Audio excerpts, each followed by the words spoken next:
Sparta पहुंचकर उन्होंने एक सराय में कयाम किया। शाम को जब वे तीनों ना खाने बैठे तो उन्होंने बातों ही बातों में खुद को मुसाफिर बताकर अपने साथ खाना खा रहे लोगों से स्पार्टा में होने वाले जुल्मो सितम का हाल पूछा।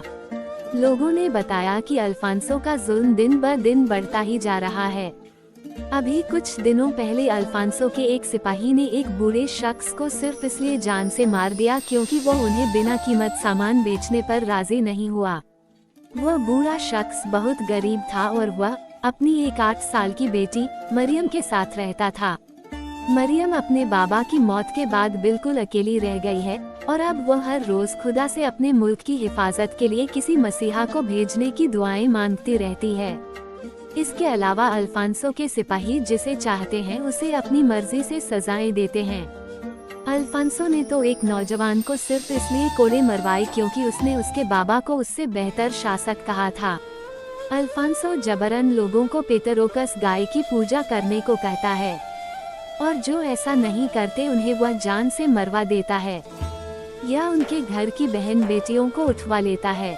अल्फांसो के जुल्मो सितम से तंग आकर न जाने कितने लोग स्पार्टा छोड़कर जा चुके हैं और जो नहीं गए वो हर रोज खुदा से अपने मुल्क को बचाने के लिए किसी मसीहा को भेजने की दुआएं मांगते रहते हैं। यहाँ तक कि अल्फांसो का जुल्म अब इस हद तक पहुँच चुका है कि उसने पेतरोकस को खुश करने के लिए इस पूर्णिमा को 40 पैदाइशी बच्चों को बलि देने की मन्नत मांगी है। अभी वो आपस में ये बातें कर ही रहे थे कि बाहर से किसी औरत के चीखने की आवाज सुनाई दी। सबने चौंककर खिड़की की तरफ देखा। एक सिपाही एक औरत से उसका बच्चा छीन रहा था।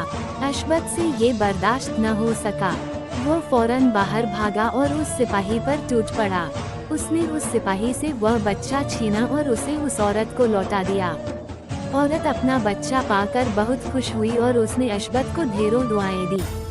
अशबत की बहादुरी देखकर लोग उसके इर्द गिर्द जमा होने लगे।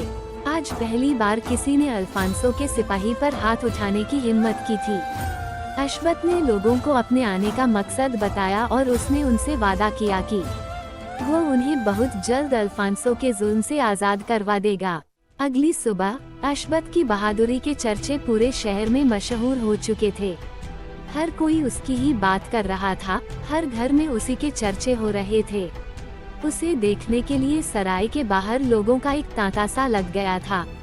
कोई उसकी आमद पर खुशी जता रहा था तो कोई उसे अपने दुखड़े सुना रहा था।